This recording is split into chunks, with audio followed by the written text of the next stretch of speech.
नमस्कार साथियों, स्वागत है आपका हमारे यूट्यूब चैनल राज मैथमेटिक्स ट्यूटोरियल पे।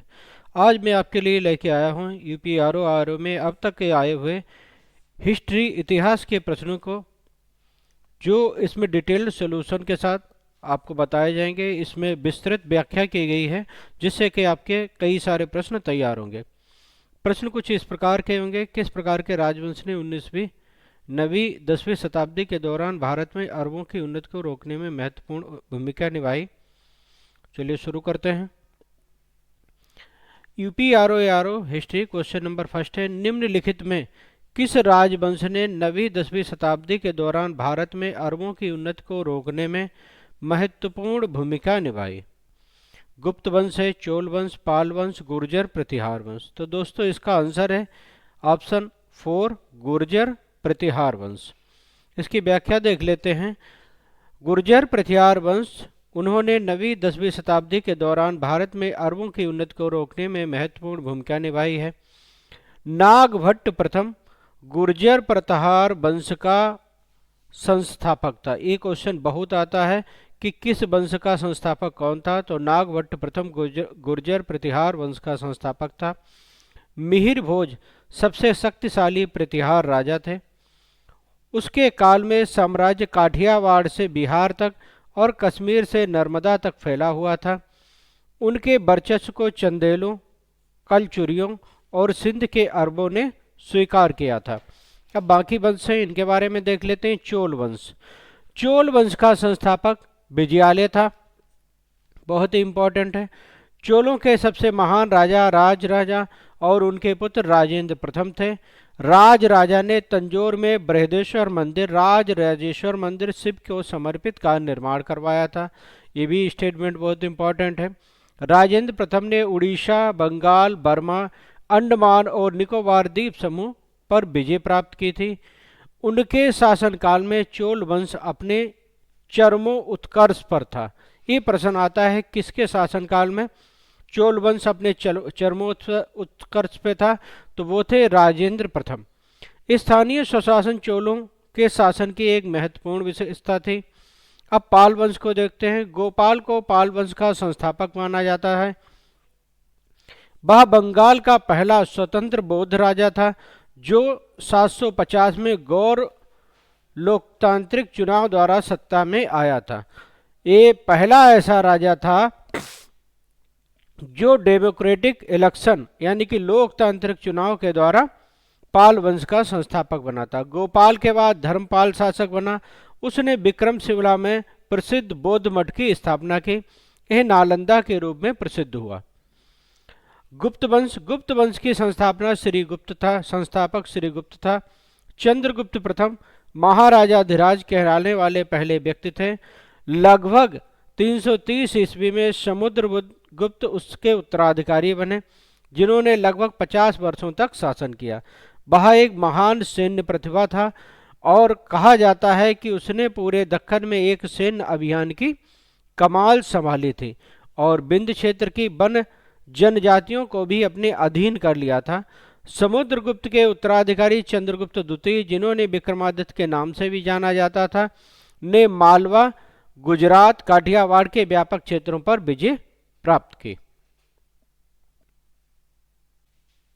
क्वेश्चन नंबर थर्ड है, भारत में स्थानीय स्वशासन के जनक के रूप में किसे जाना जाता है?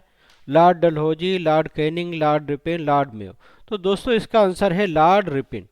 लॉर्ड रिपेन को एक उदार शासक के रूप में और स्थानीय स्वशासन के जनक के रूप में जाना जाता है। लॉर्ड रिपेन को भारत में स्थानीय स्वशासन के जनक के रूप में जाना जाता है। उन्होंने स्थानीय स्वशासन का एक प्रस्ताव पारित किया जिसे 1882 में भारत में नगरपालिका शासन के लोकतांत्रिक रूपों को निर्धारित किया। स्थानीय स्वशासन की योजना से उन नगरपालिका संस्थाओं का विकास होगा जो ब्रिटिश ताज के सीधे नियंत्रण में होंगी। जो ब्रिटिश ताज के सीधे नियंत्रण में होंगी वहां स्थानीय शासन नगरपालिकाओं में लगाया जाएगा। अब डलहौजी के बारे में जानते हैं। लॉर्ड डलहौजी भारत में रेलवे, टेलीग्राफ और डाक नेटवर्क और सार्वजनिक कार्यों जैसे विभिन्न आधुनिक सुधार को शुरू करने के लिए जिम्मेदार थे। उनके कार्यकाल में गंगा नहर का निर्माण हुआ। मोस्ट इंपॉर्टेंट है, किसके कार्यकाल में गंगा नहर का निर्माण हुआ? तो लॉर्ड डलहौजी। लेकिन उन्होंने हड़प नीति के सबसे ज्यादा याद किया जाता है, जिससे कई लोग सीधे तौर पर 1857 के भारतीय विद्रोह के लिए जिम्मेदार मानते हैं। चार्ल्स जॉन कैनिंग, प्रथम आर्ल्ड कैनिंग एक अंग्रेज राजनेता थे जो भारत के गवर्नर जनरल थे और बाद में भारत के पहले वायसराय बने। जब 1857 के विद्रोह के अंत के बाद ईस्ट इंडिया कंपनी से ब्रिटिश क्राउन को सत्ता हस्तांतरित की गई थी, तो उस समय लॉर्ड जॉन कैनिंग ही थे। लॉर्ड मेयो ने कारागार सुधारों में विशेष रूप से अंडमान द्वीप समूह में दोषियों की बस्तियों में दिलचस्पी ली।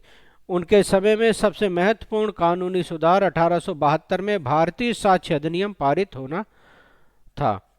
इस अधिनियम ने इस विसंगति और भेदभाव को दूर किया और सभी भारतीयों के लिए लागू कानूनों का एक मानक समूह पेश किया। नेक्स्ट क्वेश्चन है, 19वीं शताब्दी की समाज सुधारक और महिला अधिकार कार्यकर्ता रमाबाई को पंडिता की उपाधि क्यों दी गई थी? उनका एक ब्राह्मण परिवार से हुआ था, गलत है। उन्होंने एक पुरोहित बनकर पुणे में मंदिर की स्थापना की, गलत है। वह एक ऐसी महिला शिक्षा है जो पुरुषों को शिक्षा देती थी, गलत है। वह संस्कृत पढ़ और लिख सकती थी, इसीलिए उन्हें पंडिता की उपाधि दी गई थी। पंडित रमाबाई ने महिलाओं की शिक्षा का बीड़ा उठाया और महिलाओं के अधिकारों और सशक्तिकरण के लिए विद्रोही रूप से प्रदर्शन किया। उन्होंने पुणे में आर्य महिला समाज की स्थापना की। इस समाज का उद्देश्य महिलाओं को शिक्षा और बाल विवाह के उत्पीड़न से मुक्ति के उद्देश्य से बढ़ावा देना था। 1878 ईस्वी में कलकत्ता विश्वविद्यालय ने उन्हें विभिन्न संस्कृत कार्यों की ज्ञान की मान्यता में पंडिता और सरस्वती की उपाधि से सम्मानित किया। इस प्रकार हम कह सकते हैं 19वीं शताब्दी में समाज सुधारक महिला अधिकार कार्यकर्ता रमाबाई को पंडिता की उपाधि दी गई क्योंकि वे संस्कृत पढ़ लिख सकती थी। क्वेश्चन नंबर 5 है, निम्नलिखित में से किस वर्ष महात्मा गांधी ने एशियाई पंजीकरण अधिनियम के विरोध में दक्षिण अफ्रीका में अपना पहला सत्याग्रह किया? तो उन्होंने पहला सत्याग्रह किया दोस्तों 1906 और 1907 में। इसका ऑप्शन 3 सही है। 1906-1907 में महात्मा गांधी ने एशियाई पंजीकरण अधिनियम के विरोध में दक्षिण अफ्रीका में अपने पहले सत्याग्रह का नेतृत्व किया। 1906 में उन्होंने ट्रांसवाल में एशियाई अध्यादेश के खिलाफ पहले सविनय अवज्ञा आंदोलन सत्याग्रह का नेतृत्व किया। 1906 में उन्होंने ट्रांसवाल में एशियाई अध्यादेश के खिलाफ पहले सविनय अवज्ञा आंदोलन सत्याग्रह का नेतृत्व किया। 1907 में उन्होंने ट्रांसवाल में अनिवार्य पंजीकरण और एशियाई लोगों के लिए द ब्लैक एक्ट के खिलाफ सत्याग्रह का नेतृत्व किया। दक्षिण अफ्रीका में महात्मा गांधी की समय रेखा, उन्होंने कितने दिन रहे और क्या क्या उन्होंने काम किए? 1899 बोअर युद्धों के दौरान भारतीय एम्बुलेंस कोर की स्थापना की। 1904 में डरबन के निकट फिनिक्स में इंडियन ओपिनियन पत्रिका फिनिक्स फार्म की स्थापना की। 1906 में ट्रांसवाल में एशियाई अध्यादेश के खिलाफ पहला सविनय अवज्ञा आंदोलन सत्याग्रह की शुरुआत की। 1907 में ट्रांसवाल में अनिवार्य पंजीकरण और एशियाई लोगों के लिए पास द ब्लैक एक्ट के खिलाफ सत्याग्रह किया। 1908 में मुकदमा और कारावास जोहान्सबर्ग पहली कारावास अवधि। 1910 में जोहान्सबर्ग के पाल टालस्टॉय पार्क में बाद में गांधी आश्रम की स्थापना की। 1913 में केप टाउन में गैर एशियाई बहुओं को मान्यता के खिलाफ सत्याग्रह किया। 1914 में बोअर युद्धों के दौरान भारतीय एम्बुलेंस कोर बनाने के लिए केसर-ए-हिंद से सम्मानित किया गया। तो ये क्वेश्चन बहुत आया, गांधी जी को केसर-ए-हिंद की से कब सम्मानित किया? तो बोअर युद्धों के दौरान भारतीय एम्बुलेंस कोर बनाने के लिए।